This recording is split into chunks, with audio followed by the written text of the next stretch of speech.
Shalom, selamat siang teman-teman. Selamat siang. Kami dari kelompok 1 sebagai moderator dan kebetulan kepada kelompok 6 dan 7 kami persilakan. Baik, terima kasih atas kesempatannya.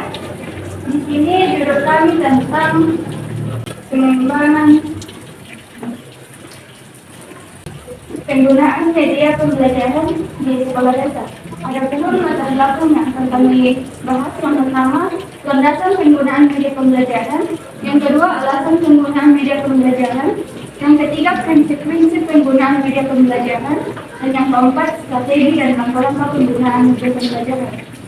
Yang pertama yaitu landasan penggunaan media pembelajaran. Media pembelajaran adalah alat atau bahan yang digunakan oleh pendidik dalam proses pembelajaran untuk membantu peserta didik memahami pembelajaran. Sedangkan landasan adalah dasar atau acuan yang digunakan sebagai pijakan dalam melakukan sesuatu. Dalam konteks pendidikan dan media pembelajaran, landasan merujuk pada prinsip-prinsip atau teori yang menjadi dasar bagi pengembangan, rancangan dan pelaksanaan pembelajaran. Ada 5 landasan. Yang pertama yaitu landasan filosofis. Dalam penggunaan media pembelajaran, landasan filosofis sangat penting. Artinya, dalam penggunaan media semestinya didasarkan pada nilai kebenaran yang telah ditemukan dan disepakati oleh orang, baik kebenaran penggunaan media maupun penggunaan alat yang digunakan. Contohnya, isi pesan atau materi pelajaran yang disampaikan kepada siswa semestinya sudah merupakan kebenaran yang teruji secara objektif, radikal, dan empiris. Jangan sampai materi pelajaran masih salah, tidak baik, dan tidak indah yang disampaikan kepada peserta didik. Media yang digunakan juga perlu dicek kembali kebenaran dan ketepatannya. Jika yang memilih media belum sesuai dengan materi yang akan disampaikan, berarti media tersebut belum sesuai dengan landasan filosofis. Yang kedua yaitu landasan psikologis. Dengan memperhatikan keberagaman proses belajar, ketepatan pemilihan media, dan penerapan metode pembelajaran yang akurat sangat berpengaruh terhadap hasil belajar siswa. Oleh sebab itu, di samping memperhatikan keberagaman dan keunikan proses belajar, memahami makna-makna, persepsi, fakta-fakta yang berpengaruh terhadap keberlangsungan pembelajaran secara efektif. Yang ketiga, landasan teknologis.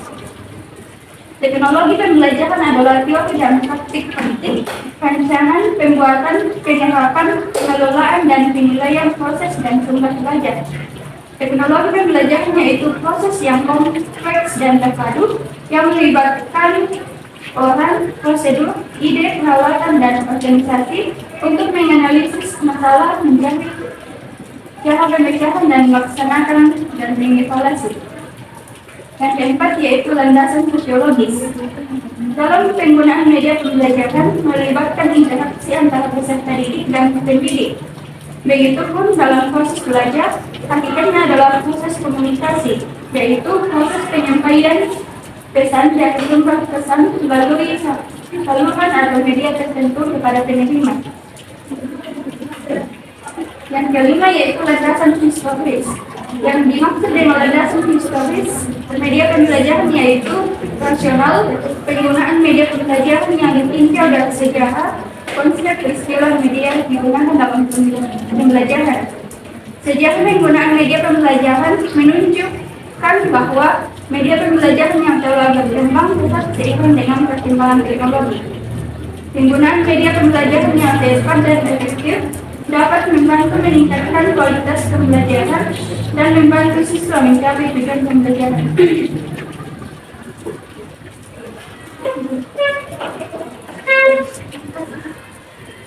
Selanjutnya yang kedua adalah alasan penggunaan media pembelajaran. Nah, di sini ada 6 alasan mengapa media pembelajaran itu penting digunakan. kelas. Yang pertama, memperjelas materi pembelajaran. Media pembelajaran dapat membantu guru untuk menyampaikan materi pembelajaran dengan lebih jelas dan mudah dipahami oleh siswa.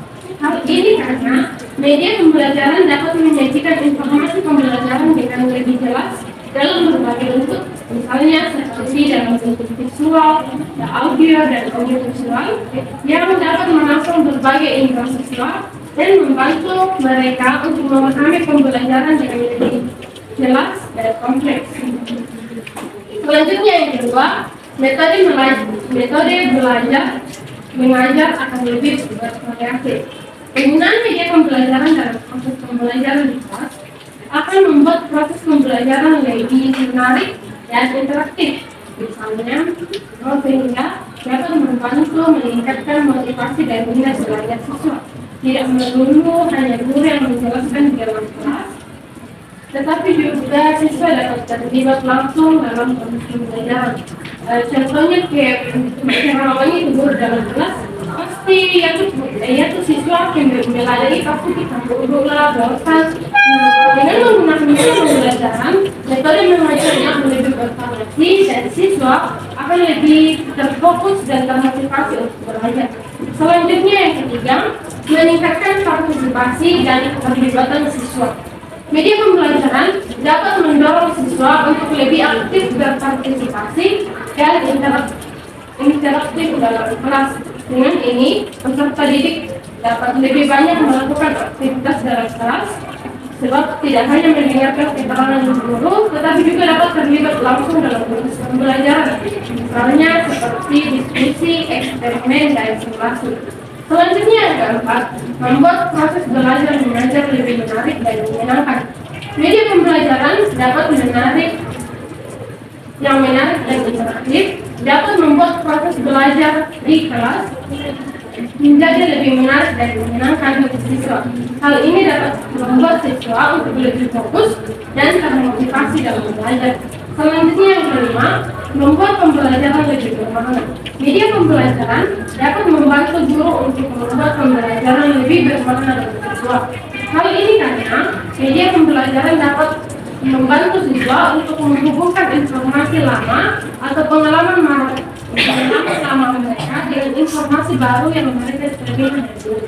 Selanjutnya yang keenam, memperjelas penyajian pesan agar tidak terlalu bersifat terbalik.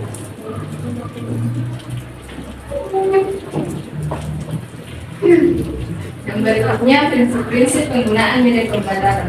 Penggunaan media pembelajaran dalam proses pembelajaran akan memberikan kontribusi terhadap efektivitas pencapaian tujuan pembelajaran.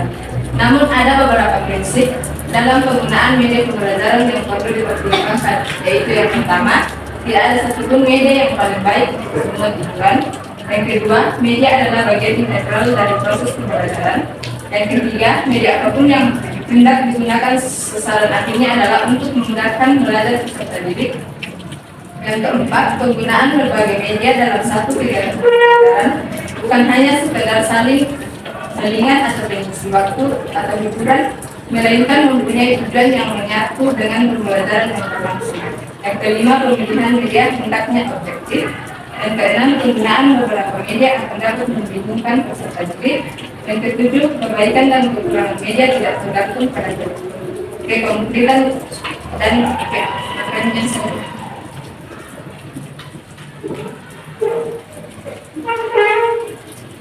Kemudian ada beberapa prinsip menurut saya. Yang pertama itu media yang digunakan harus mudah dipahami dan sesuai dengan materi yang akan diajarkan. Karena penggunaan media harus dipandang dari sudut kebutuhan siswa, bukan keinginan guru. Yang kedua, media yang harus digunakan harus sesuai dengan tujuan pembelajaran. Dan yang ketiga, media pembelajaran harus sesuai dengan minat, kebutuhan, dan kondisi siswa. Artinya dalam penggunaan media harus memperhatikan kebutuhan siswa dan penyampaian materi dapat berjalan dengan baik. Yang keempat, media pembelajaran harus memperhatikan efektivitas dan efisiensi. Artinya penggunaan media tidak harus mahal. Menjadi media yang digunakan mudah dipahami dan sesuai dengan kebutuhan peserta didik. Yang kelima, media pembelajaran yang digunakan harus sesuai dengan kemampuan guru dalam mengajarkan.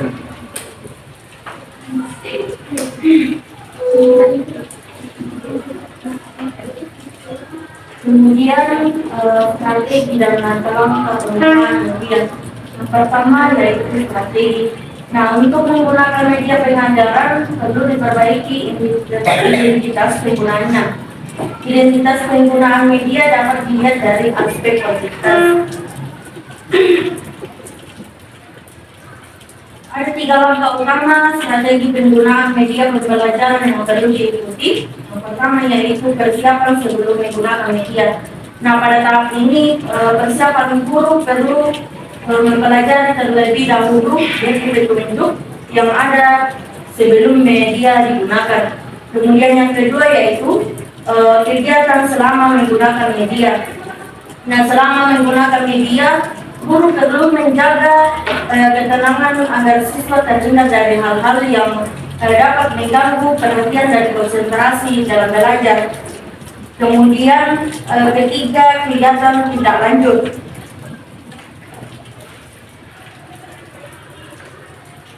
Pada tahap ini guru perlu menjajaki apakah siswa telah mencapai tujuan belajar yang diinginkan melalui media yang sudah disajikan.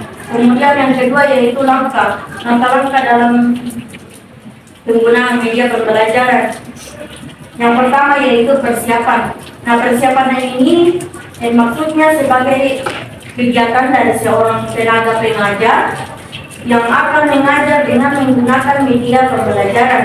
Pada langkah persiapan diantaranya ada membuat rencana pelaksanaan pembelajaran, mempelajari buku petunjuk atau bahan penyertaan yang telah disajikan. Kemudian yang kedua, pelaksanaan atau penyajian. Pada tenaga pengajar pada saat melakukan proses pembelajaran dengan menggunakan media pembelajaran perlu pertimbangan seperti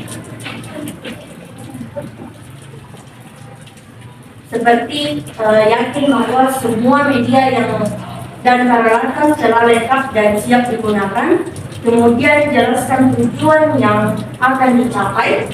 Kemudian jelaskan terlebih dahulu apa yang harus dilakukan oleh peserta didik selama proses pembelajaran. Kemudian hindari dari kejadian yang sekiranya dapat mengganggu perhatian atau konsentrasi siswa dan tenaga peserta didik. Kemudian yang ketiga yaitu tindak lanjut. Kegiatan ini perlu dilakukan untuk memantapkan pemahaman peserta didik tentang materi dibahas dan menggunakan media. Kegiatan yang dapat dilakukan diantaranya diskusi, eksperimen, observasi, latihan, dan tes.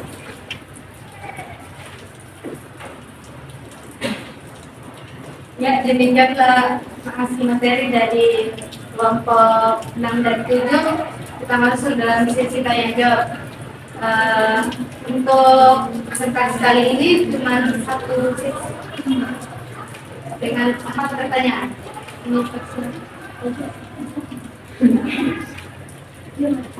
Perjalanan kepada Ibu. Baik, pertanyaan saya, coba jelaskan apakah dengan menggunakan media pembelajaran di SD sebenarnya membantu siswa dalam meningkatkan motivasi belajar ini. Selanjutnya, Pertanyaan saya, bagaimana kita dapat memastikan bahwa media pembelajaran yang dipilih benar-benar efektif dalam meningkatkan pemahaman dan hasil belajar siswa dan bukan hanya sekedar hiburan? selanjutnya, masih ada silakan kepada Ibu Surabaya.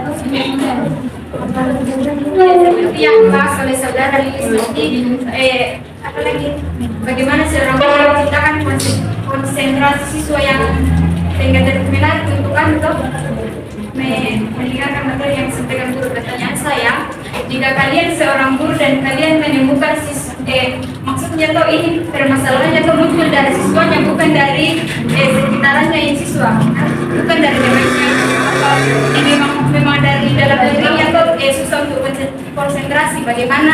Menurut kalian menurut pendapat kalian bagaimana cara untuk menyelesaikan masalah tersebut? Selanjutnya, satu orang lagi kepada Sayanti.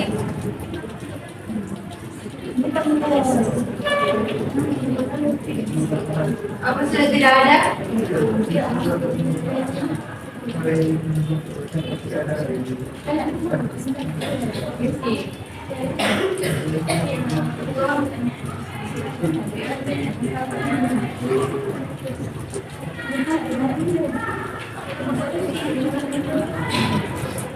Kepada saudara Sayanti. Pertanyaan saya, bagaimana cara memilih media pembelajaran yang sesuai dengan tujuan dan karakteristik peserta didik?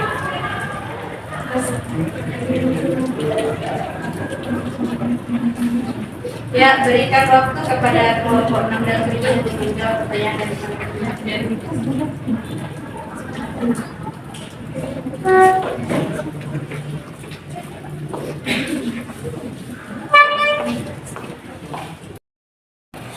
Ya, kelompok 6 dan 7 akan menjawab pertanyaan dari teman-teman. Pertama, silakan kepada Lilis untuk menjawab pertanyaan dari Oktav dari Bandung. Baik, terima kasih. Saya akan menjawab pertanyaan dari saudara Okta. Pertanyaan, menurut kalian, bagaimana kita dapat memastikan bahwa media pembelajaran yang dipilih dengan efektif dalam meningkatkan pemahaman dan hasil belajar siswa, bukan hanya sekedar hiburan. Nah, seperti yang saya jelaskan dari langkah tindak lanjut, di sini kegiatan ini perlu dilakukan untuk mempermantap pemahaman peserta didik. Nah, dari sini kita bisa lihat bahwa sejauh mana siswa memahami pembelajaran dalam penggunaan media bagaimana seperti Bagaimana saudara kelas? Selanjutnya, saya persilakan kepada Dewi Arsi untuk menjawab pertanyaan dari Yusi.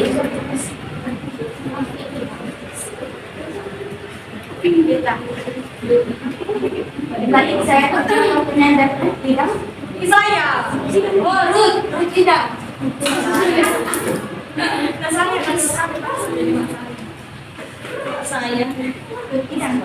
Pertanyaannya, coba jelaskan apakah dengan menggunakan media pembelajaran di SD sepenuhnya membantu siswa dalam meningkatkan motivasi belajarnya? Jawabannya ya tergantung media yang digunakan. Contohnya kalau media yang digunakan itu menarik dan interaktif, maka motivasi siswa akan sepenuhnya ada. Contohnya kalau pada saat pembelajaran kayak kita menggunakan video yang menarik, maka siswa akan aktif untuk menonton, dan media yang digunakan dia terbawa ya. Bagaimana? Ya. Bagaimana saudara Ruth? Ya, makasih. Selanjutnya, saya persilakan kepada Novian Kisendana menjawab pertanyaan dari Yusi Romedati. Baik,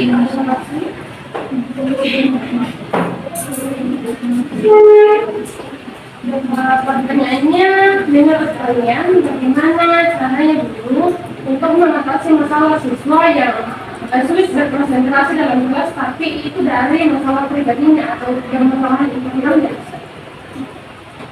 Baik, saya akan menjawab. Guru dapat menyelesaikan masalah dengan cara yang pertama, guru dapat melakukan komunikasi terbuka dengan orang tua siswa untuk mengetahui akan permasalahan siswa.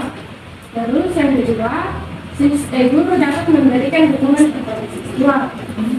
Setelah itu yang ketiga, guru dapat dalam proses pembelajaran di kelas, guru dapat mendesain proses pembelajaran yang lebih menarik dan interaktif, seperti penggunaan media audiovisual untuk menarik minat dan konsentrasi siswa untuk belajar, dan agar siswa dapat terlibat secara langsung untuk belajar dalam kelas sehingga dapat menarik minat dan konsentrasi siswa untuk belajar.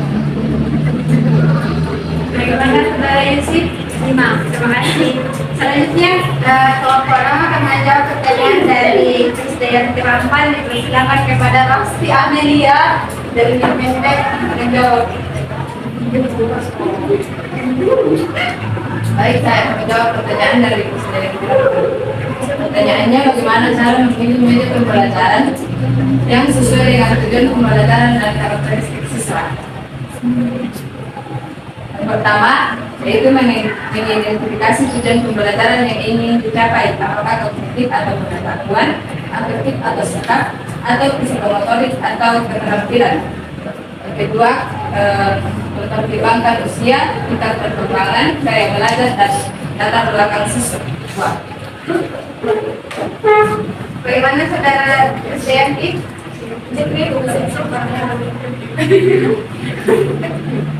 Ya, terima kasih buat keterangan teman-teman. Demikianlah presentasi dari kelompok 6 dari 7. Kurang lebihnya mohon mendapatkan pertanyaan tadi.